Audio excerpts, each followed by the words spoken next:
우리 1절에서 3절 말씀을 같이 읽겠습니다. 모세가 구스 여자를 취하였더니 그 구스 여자를 취하였으므로 미리암과 아론이 모세를 비방하니라. 그들이 이르되 여호와께서 모세와만 말씀하셨느냐 우리와도 말씀하지 아니하셨느냐 하매 여호와께서 이 말을 들으셨더라. 이 사람 모세는 온유함이 지면의 모든 사람보다 더하니라. 아멘. 기도합니다. 하나님 감사합니다. 오늘 우리 이제 지의진양 주의교회에 등록하며 또 세례를 받게 하셨고 또 이제 유대경 귀한 하나님의 딸이 주의교회에 이처럼 한 식구 되기 위해서 또 이제 등록하게 하셨음을 감사합니다. 저들을 축복하시고 가정이 복되도록 주님 인도해 주시오며 우리 교회 좋은 일꾼 되어져서 하나님 앞에 복된 자 되게 해 주시옵소서. 모든 것 주 앞에 감사드리며 이 시간 또한 말씀을 들을 때 우리에게 감동이 있기를 소망하며 예수님의 이름으로 기도드립니다. 아멘. 우리 설날만 되어지면 제가 조바심이 많이 나요. 우리 성도들이 시골 사람들이 많아서 많이 데려갈 텐데 어떡하나. 근데 생각보다 시골 사람이 없는 것 같아요. 우리 찬양대가 좀 많은 것 같아요. 시골 사람들이 비어있는 자리가 있어서. 그런데도 오늘 이렇게 함께 하셔서 감사하고, 여러분 특별히 우리가 설날이 돼서도 기쁘지만요, 내일이 입춘입니다. 봄이 드디어 시작이 됩니다. 그래서 오늘 이제 입춘비가 또 이렇게 내려져서 아주 또 이렇게 날씨도 참 좋아지고 또 이렇게 이것도 설도 잘 보낼 수 있겠다 생각을 합니다. 명절 증후군이라는 게 있죠. 명절을 갔다 오고 나면 힘이 들어가지고 그런 분들이 있어요. 제가 좀 생각을 해봐요. 아니 명절날 가서 하루 일하는 게 뭐 그렇게 대단하다고 갔다 오면 그렇게 그냥 힘들다고 그러고, 난 이해가 안 돼요. 아니 하루 도대체 얼마나 수고하길래 뭐 거꾸로 매달려 수고를 해요. 아무튼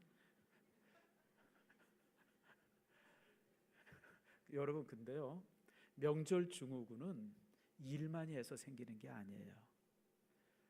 이 상처들 때문에 그래요. 갈등 때문에 그래요.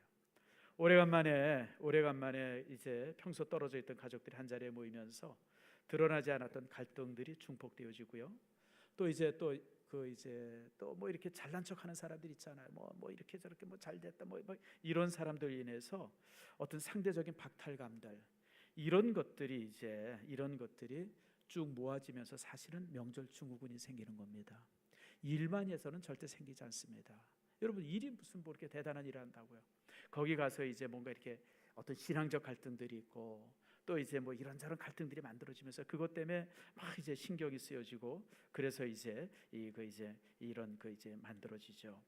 사실 그래서 여러분 명절에 가서 자랑하는 사람 있으면요, 여러분 그냥 잘한다, 축복한다, 아이고 정말 잘 됐네 그러고 오세요. 여러분들 한번 물어봅시다. 고소영이 어디 가서 이쁜 척 해요 안 해요? 장동건이가 잘생긴 척 해요 안 해요? 아인슈타인이 자기 머리 좋다고 자랑해요 안 해요? 안 해요. 여러분 어떤 사람이 자랑하죠? 자기가 잘생겼는지 못생겼는지 아주 애매한 사람들이 잘생긴 척 하려고 애쓰고, 그 다음에 자기가 머리가 좋은지 안 좋은지 막 이런 게 애매한 사람들이 머리 좋은 척하고 그래요. 여러분들 제가 가끔 여러분들한테 머리 좋은 척 잘난 척 하는 이유는 제가 머리가 안 좋아서 그래요. 제가 절대 머리 좋으면 머리 좋은 척 안 해요. 여러분들 무슨 얘기냐면, 명절이나 이런 데 와가지고 막 자기 집안 자랑하고 자식 자랑하는 사람들은 솔직히 상처가 되게 많은 사람이에요. 그러니까 자기 상처를 그런 자랑으로 이렇게 감싸는 거예요. 감싸는 거. 자 여러분, 손에 조그만 상처 나요. 뭐 붙이면 되죠? 뭐 붙여요? 데일빈도 붙이면 되잖아요. 근데 여기에 큰 상처가 나요. 그거 뭐 붙여요? 이만한 거즈 붙이잖아요. 그래서 자랑질을 많이 하는 사람은 여러분 이렇게 이해하면 돼요. 상처가 그만큼 많은 사람이에요. 절대 여러분 집안이 편안하고 정말 자랑할 거 많은 사람들은요, 그런 데 가서 가만히 웃고만 있어요. 왜냐하면 자랑할 이유가 없잖아요. 다 아는데 그 뭐 때문에 자랑을 해요? 그래서 여러분들 상처받고 그러지 마세요. 그러니까 여러분들이 괜히 명절 가가지고 명절날 뭐 그냥 그것 때문에 상처받았다는 거, 내가 보니까 여러분들도 나름대로 상처가 있어서 그런 거예요. 여러분 자기 상처 때문에 상처받는 것이지, 자랑질한다고 그래서 상처받아. 그냥 자랑질하면 따라합시다. 잘한다, 아이고 잘 됐네, 그냥 칭찬하고 격려하고 그러고 오세요. 여러분들 그러면 상처될 것도 없고, 괜히 오면서 남편이랑 다툴 것도 없고, 괜히 와가지고 며칠씩이나 그냥 마음 이렇게 상해 그럴 필요가 없는 거예요. 그러니까 여러분들이 그 사실을 잘 기억하시길 바랍니다. 오늘 본문이 우리가 이제 보았던 이 본문의 말씀은 사실 이제 이런 어떤 그 시기심 때문에 만들어진 그런 어떤 그 사건을 여러분들에게 이제 보여줍니다. 사실 모세는 백성들을 이끌면서 굉장히 힘들었어요. 여러분 생각을 해보세요. 여러분 나이 80에 그리고 자기 백성들을 이끌기 위해서 바로 왕과 대결을 벌이죠. 그리고 백성을 이끌어서 홍해를 건너죠. 뿐만 아니라 백성을 일으켜서 이렇게 올 때 아멜렉과 전쟁을 하죠. 그리고 그 많은 백성들을 데리고 이렇게 이동할 때 얼마나 힘들겠어요. 얼마나 말할 수 없이 힘들죠. 그래서 그렇게 백성을 이끌고 정말 애써서 이제 바란 광야까지 왔어요. 바란 광야는 어디냐면 가나안 땅 바로 밑에가 바란 광야예요. 거기까지 왔어요. 이제 거기만 넘어가면 가나안 땅에 들어가요. 그런데 거기까지 오면서 백성들이 너무 속을 썩히는 거예요. 심지어는 얼마나 속을 썩혔냐면 모세가 하나님 앞에 이렇게 고백을 해요. 민수기 11장 바로 전장입니다. 11장 15절 말씀 우리 함께 봅시다.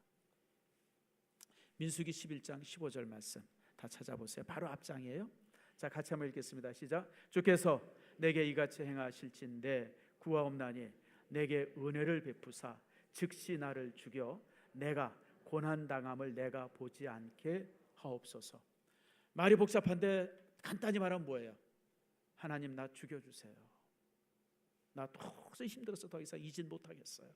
하나님 나 죽고 싶어요. 바로 이 얘기예요. 그 모세는 너무 힘들어가지고 여러분 생각을 해보세요. 얼마나 힘들겠어요. 나는 충분히 이해가 돼요.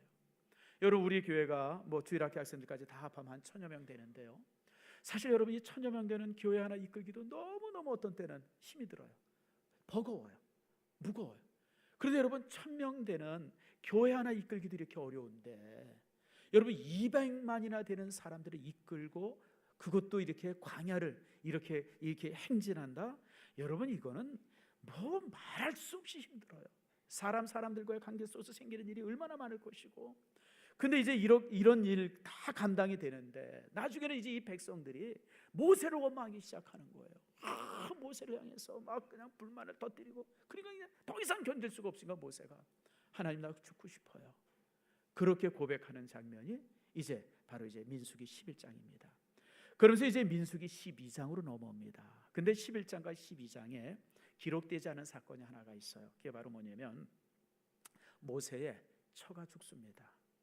아내가 죽어요. 그러므로 인해 가지고 이제 모세가 사실 여러분 지도자가 혼자 산다는 게 지금 어렵잖아요. 그래서 이제 재혼을 합니다. 재혼하는데 누구랑 여자면 구스 여자. 구스는 어디를 말하냐면 이디오피아예요. 이디오피아.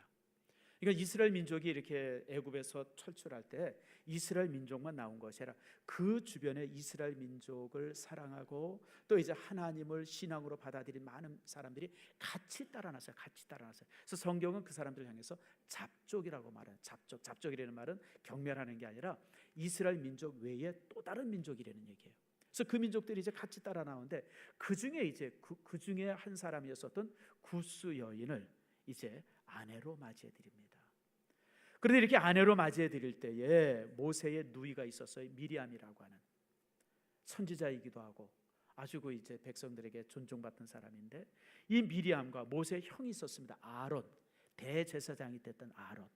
이 두 사람이 작당을 해가지고 모세를 비방하는 거예요. 자, 한번 물어봅시다. 우리 누가 제일 만만합니까? 뭐 물어보면 이게 다들 그러셔서. 자, 한번 물어보세요. 시동생이 혼자 됐어요. 시동생이란 동생이, 남동생이 처가 죽었어요. 그래서 혼자 호레비로 남았어요. 그럼 여러분 장가 가는 게 편해요? 혼자 사는 게 편해요? 여러분 그리고 만약 그런 상황이 되면 누가 장가 가라고 제일 옆에서 종용할까요? 내가 볼 때 누나예요. 그렇잖아요, 여러분들. 그렇지 않겠어요? 여러분 혼자 산다는 게 쉽지 않잖아요. 특별히 그것도 지도자가. 근데 오늘 이렇게 이 결혼을 축하하고 막 결혼을 추진해야 할 이 미리암이 모세를 득달같이 비난하고 그냥 거기서 막 그냥 이 사람들을 선동하고 막 이렇게 되어진 거예요.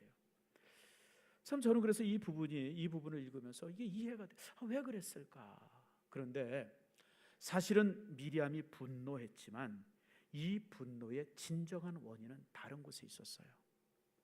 그것은 이 미리암이 꼬투리로 잡은 것이고 기다리고 있다가 꼬투리로 잡은 것. 실질적으로 미리암이 가졌던 마음은 그게 아니에요. 그게 2절입니다. 자, 2절 말씀 우리 한번 같이 읽어볼까요? 2절 시작. 그들이 이르되 여호와께서 모세와 말씀하셨느냐 우리와도 말씀하지 아니하셨느냐 하매 여호와께서 이 말을 들으시되. 무슨 얘기냐면 실제 마음은 여러분 시기심이에요. 모세가 하나님의 이제 지시를 받고 백성들을 이렇게 이끌어가고 지도하고 막 그러니까 거기에 대한 시기심인 거예요. 그 시기심이 지금 2절에 그대로 적나라하게 드러나고 있어요. 자, 봐라. 모세만 하나님으로부터 말씀 듣냐? 나도 들었다. 모세만 하나님의 사람이냐? 나도 하나님의 사람이야. 모세만 하나님으로부터 음성 듣냐? 나도 음성 들어. 왜 근데 니들 모세만 지도자로 섬기고 왜 니들 모세만 그렇게 하냐? 바로 이 마음이에요. 이 마음. 다시 말하면 시기심이 있었고 그 시기심을 분노로 포장한 거예요. 분노로 포장한 겁니다. 여러분, 우리가 이런 상황 안에서 우리가 정말 시기심을 바로 바라볼 수 있어야 합니다. 여러분, 분노는 나쁜 게 아닙니다. 분노는 나쁜 감정 아니에요. 저는 분노나 아니면 무슨 이렇게 불평이나 원망 꼭 이런 것이 나쁘다고만 저는 보지 않아요. 그게 간혹 필요할 수 있어요. 며칠 전에 제가 TV 뉴스를 보다가 참 이렇게 탁 봤던 거예요. 한 4일 됐네요. KBS 뉴스예요. 거기에 이제 뉴스가 다 끝나면서 이제 그 앵커하는 분이 이런 얘기를 하더라고요. 다루바시 여러분 아시죠? 다루바시가 누구예요? 와라바시 동생입니까? 다루바시가 누구냐면 일본 메이저리그에서 미국 메이저리그에서 이 투수하고 있는 일본인 투수예요. 아주 이 사람이 공을 잘 던집니다. 그래서 지금 메이저리그에서 거의 승률이 굉장히 뛰어나죠. 근데 이제 다루바시가 어떤 사람으로부터 어떤 이제 동양인 비하 발언을 들었어요. 모욕하는. 근데 그 비하 발언을 들었을 때 이제 앵커가 그런 얘기를 해요.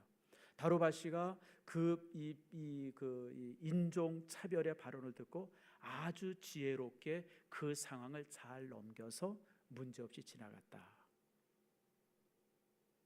자, 우리 최명학 장로님한테 물어봅니다. 잘했어요, 잘못했어요? 누가 막 나를 이 민족 차별로 나보고 눈치 줬다 그러고 머리 크다 그러고 막 비난했어요. 그럴 때 내가 그냥 눈치 젖을 수 있지 그러고 그냥 웃으면서 지나갔어요.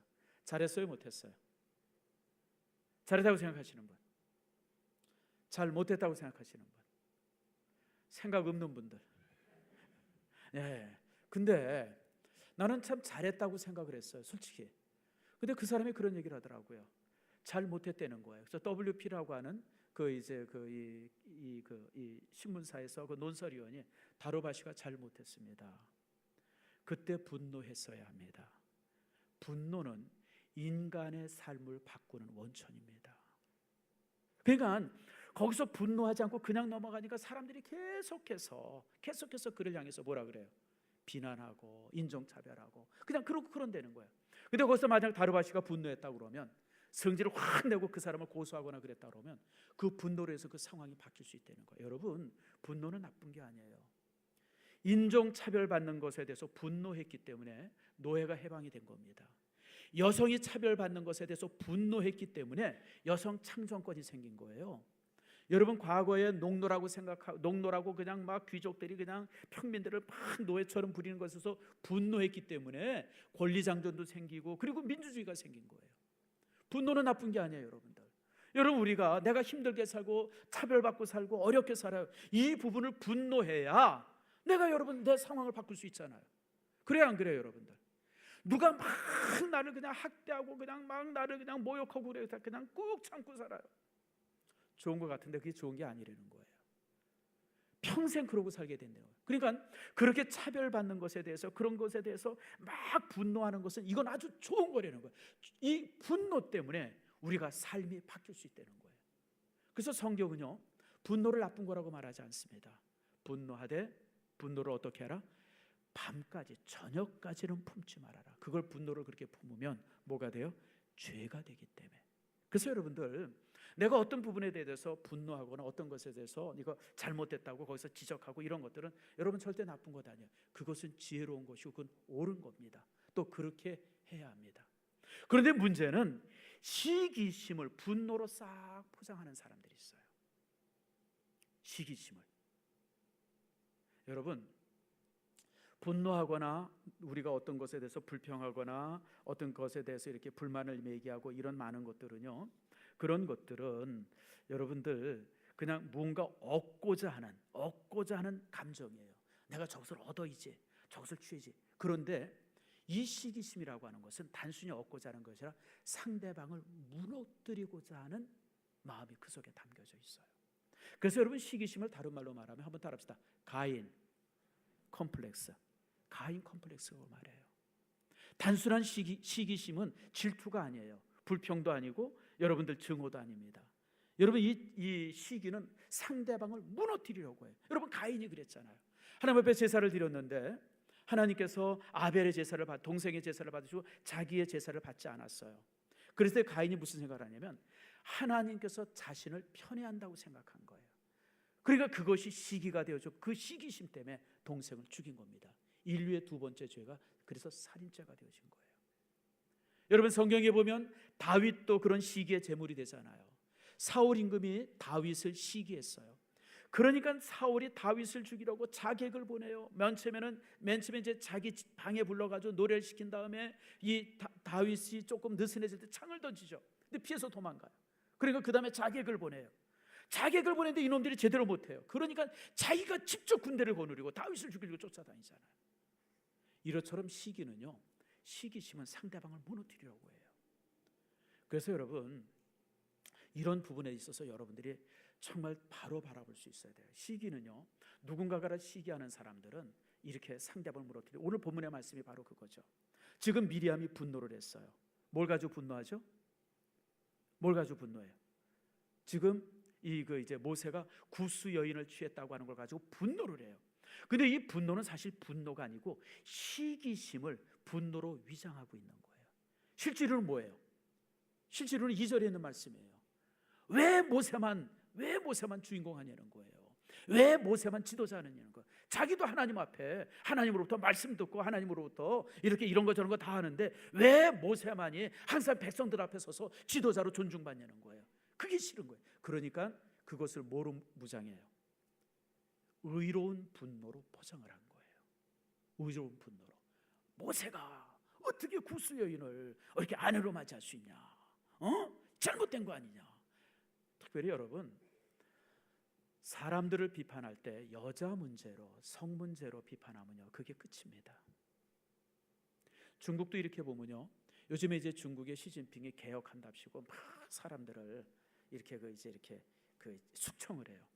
근데 여러분, 개혁한다고 숙청할 때 마지막 결정타가 뭔지 아세요? 항상 여자 문제예요. 보라시오가 뭐 이런저런 뭐 이렇게 막 부패가 많았는데 글쎄 뭐 어떤 여인이란 스캔들이 있고 첩이 많고 그걸로 확 그냥 마지막 결정타를 매겨요. 그럼 그걸로 그 사람의 생명이 끝나요. 정치 생명이 끝납니다. 우리나라도 가만히 보세요. 부패의 문제, 돈 먹었다 뭐 어쨌다 이런 문제로 감옥에 가고 어쩌고 그럴 때는 다시 회복이 되는데 여자 문제로 무너진 사람은 다시는 회복을 못합니다. 오늘 미리암이 얼마나 잔인한 사람이에요. 지금 자기 동생 모세를 뭘로 엮었어요? 여자 문제로 엮잖아요. 여자 문제로. 왜 구스 여인이랑 결혼하냐? 일종의 쉽게 얘기하면 어떤 호색한처럼 아주 성적으로 타락한 사람인 것처럼 그렇게 포장을 해가지고 좀 모세를 그냥 막 뒤집어 씌우는 거예요.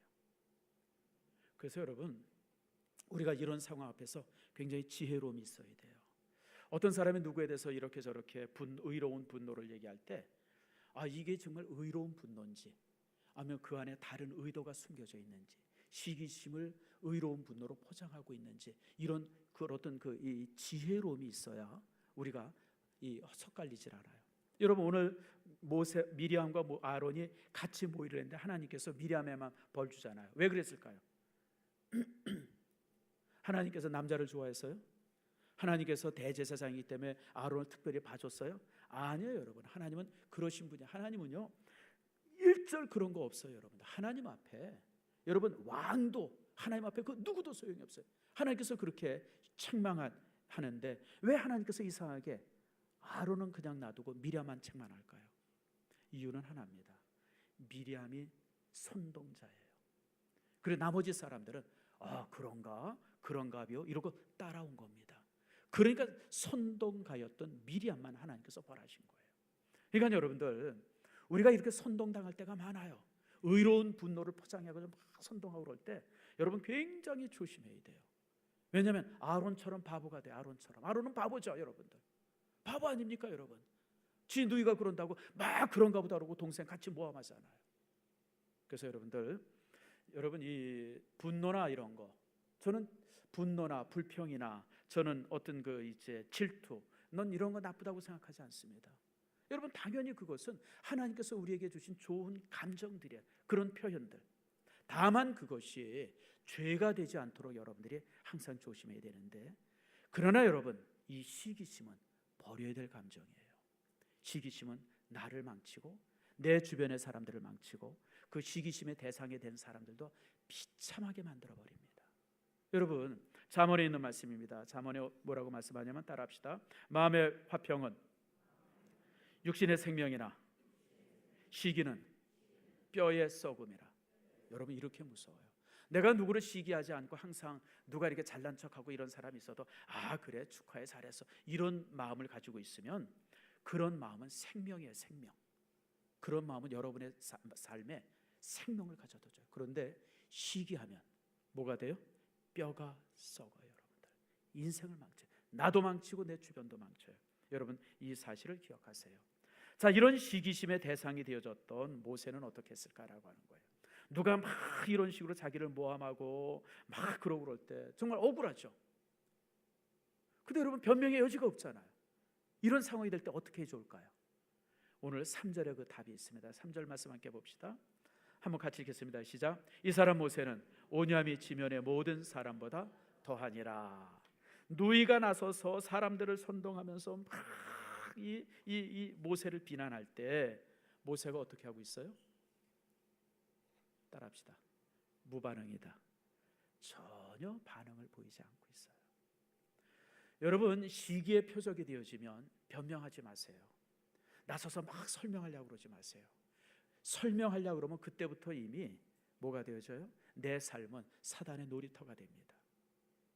사람들은요 변명하면요 뭐라 그래요? 아니 땅 굴뚝에서 연기 나나 이렇게 되어지고요.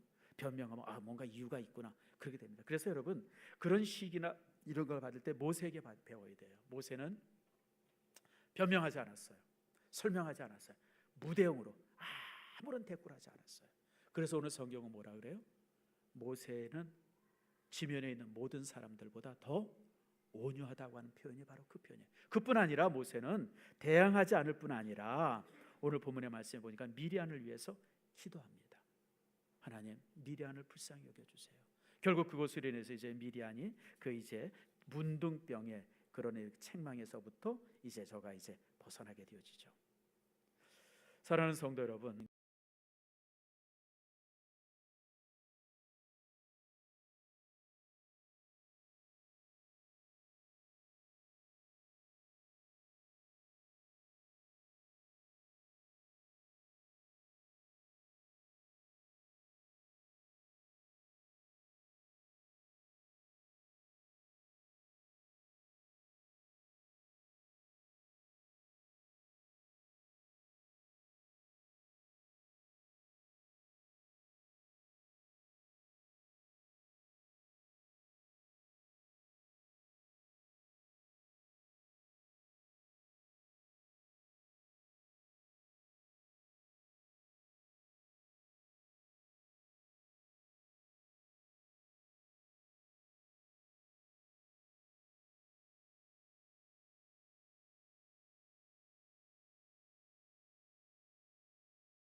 감싸줘야지.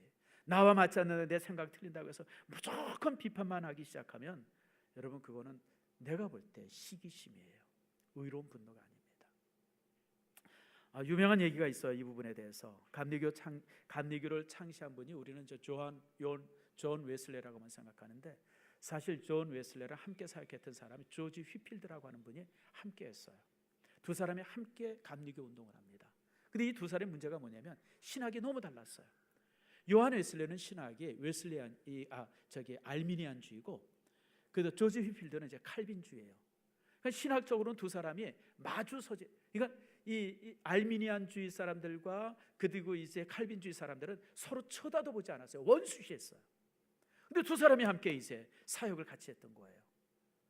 근데 이제 여기에 또 이제 시기하는 사람이 하나 있었어요.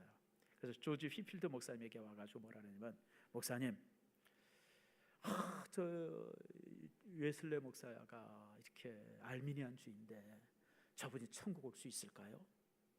뭐 이런 식으로 이제 그 휘필드 목사를 올리면서 상대방을 이렇게 깎아내리는 그런 일을 했어요. 근데 조지 휘필드 목사님이 참 재미나게 그 상황을 받아쳐요.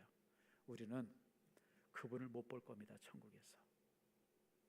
왜 못 보냐면 그분은 하나님과 너무 가까이 있을 것이고 우리는 하나님과 너무 멀리 있어서 감히 그분을 우리가 못 만날 겁니다.